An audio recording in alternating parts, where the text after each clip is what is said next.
नारी को चाहिए कि पति का सम्मान करे, पति के चरणों की से जो नारी अपने पति के चरण दबाती है उस घर में कभी भी लक्ष्मी की कमी नहीं होती।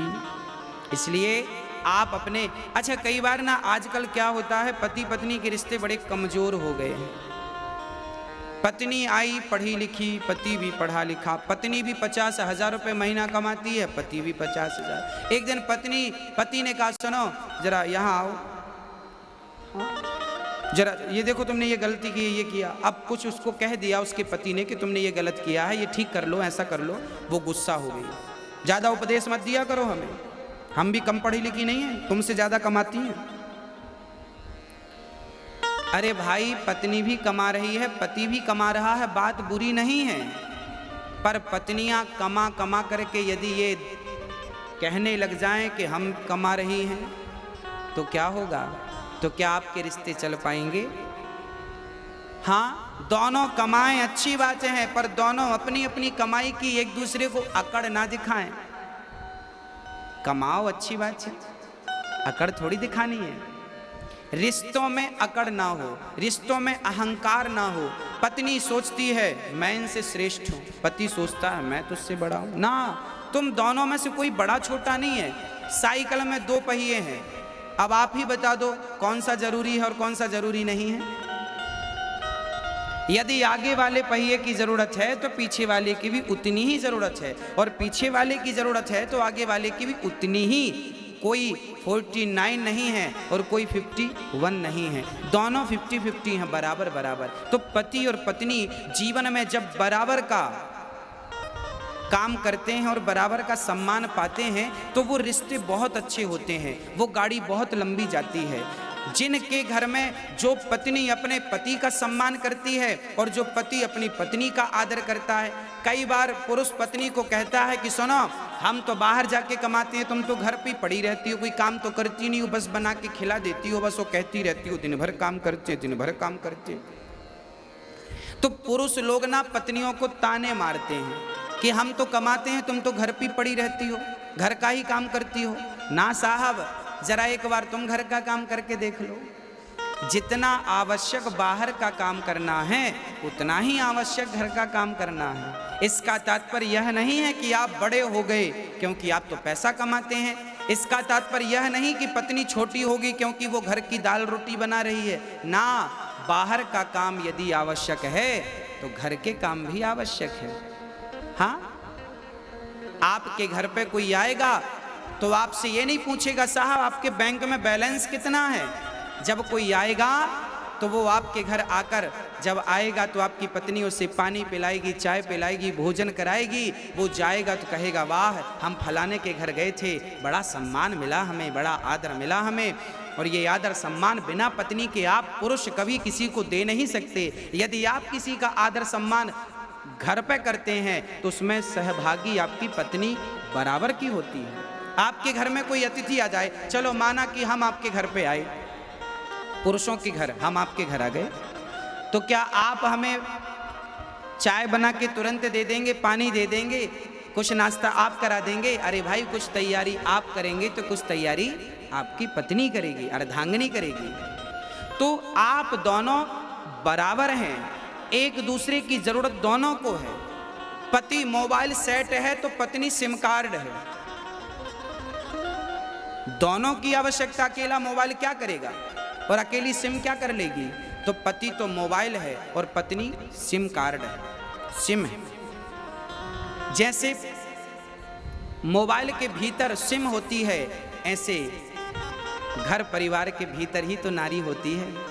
हाँ, बस थोड़ी सी समझदारी की जरूरत है। यदि हम भारत के लोग ये थोड़ी सी समझदारी रखें, पत्नी और पति थोड़े से समझदार हो जाएं, पति पत्नी का आदर करने लग जाए और पत्नी अपने पति का सम्मान करने लग जाए, तो फिर जो आपका घर है वो घर नहीं रह जाएगा, आपका घर स्वर्ग बन जाएगा। कि यही तो स्वर्ग है। जहाँ अधिक प्रेम है, जहाँ सुमति तहाँ संपत्ति नाना, और जहाँ कुमति तहाँ विपत्ति निदाना। जहाँ प्रेम है पत्नी का पति से, पति का पत्नी से। अरे भाई, राम का कितना प्रेम था सीता से कि रावण से पंगा ले लिया, समुद्र में पुल बना दिया। लोग कहते हैं प्रेम की निशानी ताजमहल है। ना साहब, प्रेम की निशानी नहीं है। प्रेम की निशानी तो राम सेतु है, जो राम ने सीता की प्राप्ति के लिए समुद्र में सेतु बना दिया।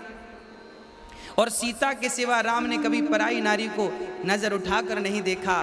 तो ये पतिव्रता नारी यदि होती है तो पति को भी पत्नी व्रता होना चाहिए। नारी पति से प्रेम करे, पुरुष नारी से प्रेम करे, और फिर इसी प्रेम से आप अपने घर को स्वर्ग बना लें। ये थोड़ी सी समझदारी आ जाए। कई बार ना छोटी छोटी बातों में पति पत्नी का झगड़ा हो जाता। एक बार हमने देखा, एक चर्चा हम तक पहुंची, बोले एक बार ना पति न्यूज देख रहा था टीवी पर, तभी पत्नी का सीरियल आने का टाइम था। अब पत्नी बोली जरा रिमोट हमें दे दो। पति बोला ना ना, हम न्यूज देख रहे हैं। पत्नी बोली आप तो दिन भर देखते रहते हैं। पति बोला तू तो दिन भर घर में रहती है, दिन भर टीवी देखती रहती है। पत्नी बोली मेरा सीरियल दिन भर थोड़ी आता है, समय पे आता है। अब लो भैया, टीवी एक, रिमोट एक और देखने वाले दो।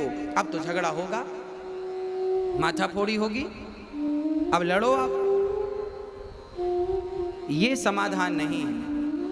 कभी कभी क्या करना चाहिए कि पत्नी, कभी कभी पत्नी को अपनी इच्छाओं का त्याग करके पति की इच्छा में ही अपनी इच्छा मिला देनी चाहिए। कभी कभी पत्नी अपनी इच्छाओं का त्याग करे और पति की इच्छा में अपनी इच्छा मिलाए। तो कभी कभी पति को चाहिए कि वो भी अपनी इच्छाओं का त्याग करे और पत्नी की इच्छा में अपनी इच्छा मिला दे। अरे भाई, पत्नी कह रही है कि हमें सीरियल देखना है, कोई बात नहीं, आप भी पत्नी के संग देख लो, तब तक आप दूसरा काम कर लो। कम से कम किसी भी बहाने अपने घर के होने वाले झगड़ों को बचाइए। भाई, रास्ते में जब गड्ढा मिलता है आपको, तो गड्ढों पे आप पांव तो रखते नहीं है, छलांग लगा के पार होते हैं कि नहीं। आपके जीवन में भी जहां जहां आपको गड्ढा नजर आए, जहां जहां झगड़े की संभावना नजर आए, वहां से छलांग लगा के जल्दी आगे बढ़ जाना चाहिए, ताकि वो झगड़ा उत्पन्न ना हो सके, वो झगड़ा बड़ा रूप ना ले सके। ये पति और पत्नी की समझदारी का सब्जेक्ट है। इन दोनों की समझदारी से ही घर स्वर्ग बन सकता है, अन्यथा स्वयं भगवान आ जाएं और कहें कि स्वर्ग बन जाएगा तो नहीं बन सकेगा। जहां प्रेम है, जहां एकता है, जहां समर्पण है, पत्नी पति में समर्पण करे, पति कहे कि तू मेरी तो मैं तेरा, बस। और ये दोनों पति पत्नी मिलकर दोनों भगवान से मन लगाएं। एक दिन हम यमुना जी गए और यमुना जी में हमने देखा कि पति पत्नी, हमने फेसबुक पेज पर वो शेयर भी किया था आप सभी को, दो पति पत्नी, पति और पत्नी दोनों बढ़िया युवा थे, 30-35 वर्ष की उम्र रही होगी पति पत्नी की। दोनों, पत्नी बढ़िया ढोलक लेके बैठी और पति बढ़िया हारमोनियम लेके बैठा, और यमुना के पावन तट पर हरे राम राम राम हरे, दोनों जाप कर रहे हैं, दोनों बढ़िया संगीतबद्ध। तो गृहस्थी स्वर्ग बन जाएगी यदि दोनों पति पत्नी मिलकर यदि भगवान का स्मरण करें। हाँ, रोज सवेरे जल्दी उठ जाओ पति पत्नी और ठाकुर जी का स्नान। हाँ, पानी पत्नी लेके आए तो पति परात तैयार कर लो, भगवान जी को स्नान कराओ।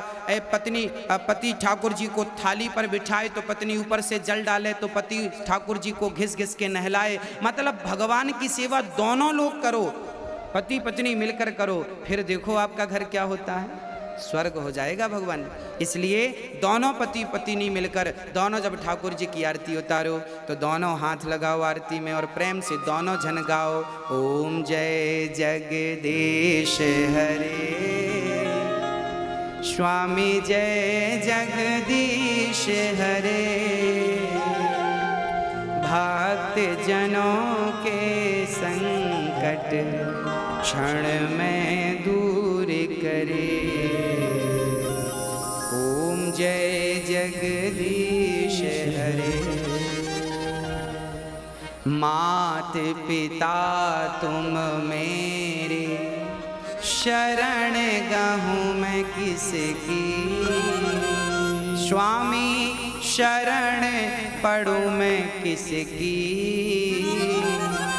तुम बिन और न दूजा, तुम बिन और ना दूजा, आस करूं मैं किसकी। ओम जय जगदीश हरे। रोज दोनों जन आरती करो। बच्चे हैं तो बच्चों को भी बिठाओ और प्रेम से आधा घंटा बच्चों के साथ पत्नी पति दोनों मिलके प्रेम से कीर्तन करो, श्रीमन नारायण नारायण नारायण। इतना कर लो साहब, आपका घर स्वर्ग बन जाएगा। पर आप सब कर लेते हैं, इतना ही नहीं कर पाते। ये जो अहंकार आपने पाल रखा, अकड़, जब तक पत्नी की अकड़ नहीं मिटेगी, पति की अकड़ नहीं मिटेगी, तब तक आपके रिश्तों में मधुरता आ ही नहीं सकती।